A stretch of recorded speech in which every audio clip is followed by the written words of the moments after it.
problemas de convivência na e com a escola que os alunos apontam, né? Então agora a gente vai ver também o ponto de vista dos alunos, né? Muitos desses problemas estão ligados àquilo que a gente chama de injustiças na escola, né? Ou que eles chamam de injustiças na escola. Pedíamos para os alunos falarem o que eles consideram como uma injustiça, eles davam exemplos, aí nós pedimos para eles contarem casos de injustiça, né? Eles contavam casos e nós começamos a separar os casos que eles contavam que envolviam as escolas. Depois fizemos outras pesquisas em que a gente pedia casos já específicos da vida escolar, né? E depois, com esses casos, nós montamos escalas, né, onde nós colocávamos os casinhos resumidos do jeito que os alunos tinham colocado e pedíamos para ele assinalar se aquilo acontecia, nunca acontecia, ou acontecia só às vezes, ou muitas vezes, ou sempre acontecia. Nós fizemos essas pesquisas tanto com escolas particulares quanto públicas e tanto com o ensino fundamental como o ensino médio. E aí fizemos várias comparações, né, entre essas escolas e esses anos escolares. O que nós obtivemos? Primeiro, que havia uma dificuldade dos alunos, principalmente de escolas públicas, em dar espontaneamente casos de injustiça, como se eles não captassem no rápido, assim, de uma maneira mais rápida, o que é uma injustiça? O que eu sofri? Quando é que eu sofri uma injustiça? Ou quando eu vi uma injustiça acontecendo? E nós notamos que os casos mais frequentes eram casos entre professores e alunos, bastante ligados à forma de castigo que os professores dão. Então, por exemplo, eles falavam que o castigo foi injusto, que o castigo foi desproporcional àquilo que foi feito, que eles foram acusados de uma maneira injusta, né? Que o professor nem os ouviu para fazer dar aquela consequência, né? Ou também reclamavam de atitudes de desigualdade. Por exemplo, o professor agir de uma maneira com um aluno e de outra maneira com outros alunos.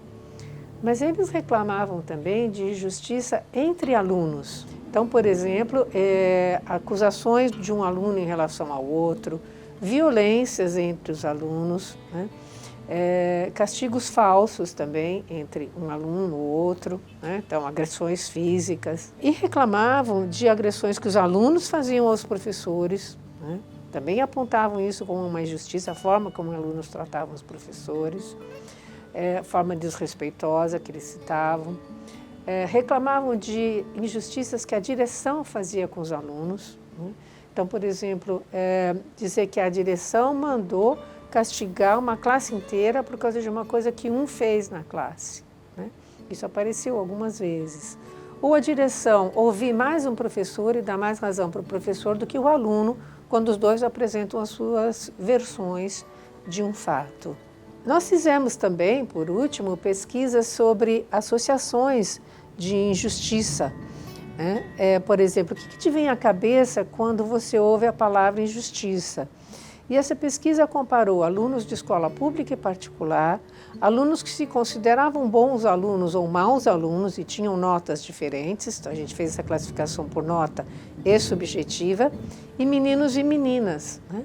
E foi bastante interessante, né, ver o tipo de resultado, né, que mostrou, por exemplo, que os bons alunos, né, as meninas, né, e os alunos de escolas particulares tendem a repetir mais certas palavras, né, do que os chamados maus alunos, né, de escolas públicas e meninos.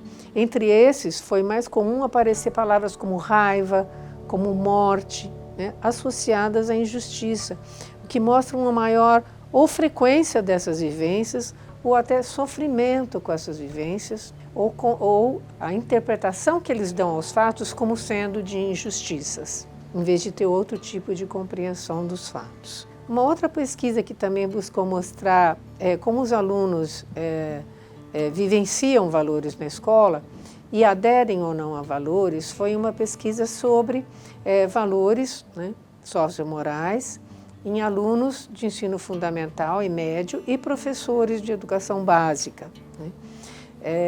Nós tivemos cerca de 10 mil participantes e eles responderam a um questionário com historinhas sobre esses valores e nós, entre os valores de solidariedade, respeito, justiça e convivência democrática que nós mensuramos, os valores de justiça e convivência foram onde a adesão a eles foi menor. E por que foi menor? Porque em justiça apareceu a dificuldade com as regras, e muitas vezes as regras escolares, né, que eles resolviam de uma maneira injusta, indo pelo, às vezes, regimento escolar, em vez de ir, né, por relações mais democráticas, né, por relações mais de participação, de combinados, de considerar essa igualdade entre alunos, né. E no valor de convivência democrática, o que nós vimos é que os alunos, muitas vezes, em vez de colocar situações que poderiam ser resolvidas com o diálogo, chamavam a autoridade. E a autoridade aí resolvia impondo uma solução ou castigando aquele que fez uma infração, né? Mas, de novo, não haviam combinados, não haviam conversas, não havia democracia. Foi interessante notar nessa pesquisa, né, que os fatores que mais se associaram a essa adesão aos valores foram fatores relacionados à vida na escola, ao contexto escolar, né? Então foram fatores, por exemplo, sobre se sentir bem na escola, né? Nós tínhamos uma pergunta que questionava se o aluno ficaria triste se mudasse da escola. Aqueles que falavam que ficariam tristes se mudassem da escola tinham mais adesão aos valores. Aqueles que falaram, não, eu não ligaria, né, tinham menor adesão aos valores. Né? Ou uma questão sobre tratamento dos professores, né, como eles se sentiam, se eram bem tratados ou maltratados. Aqueles que falavam que eram bem tratados pelos professores mostravam maior adesão aos valores. O que falavam que se sentiam maltratados mostravam menor adesão aos valores.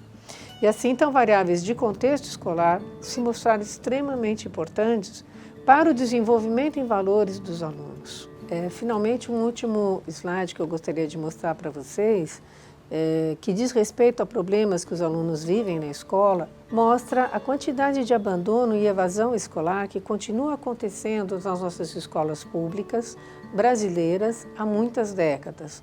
É um problema pouco resolvido ainda.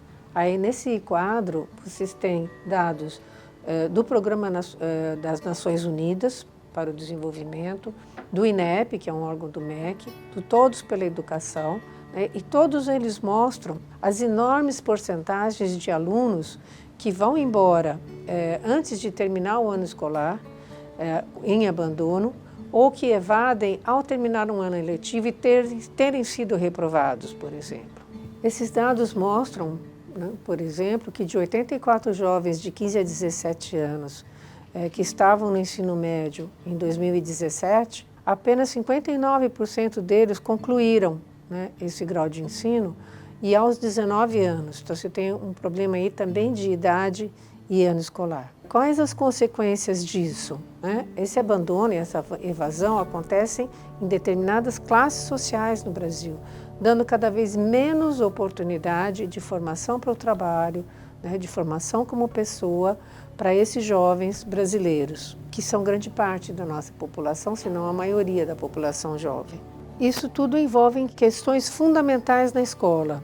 Em primeiro lugar, a falta de sentido, né, dos conteúdos escolares, do ensino escolar, sentido pelos alunos. Eles se perguntam o que eu estou aprendendo aqui que tem a ver com a minha vida, né, que tem a ver com o meu meio, né, que tem a ver com aquilo que eu vou fazer. Para que serve isso que eu estou aprendendo? Né? Eles veem a escola como um vazio, né, um lugar mais para estar com os amigos e para preencher uma série de tarefas do que uma aprendizagem com sentido.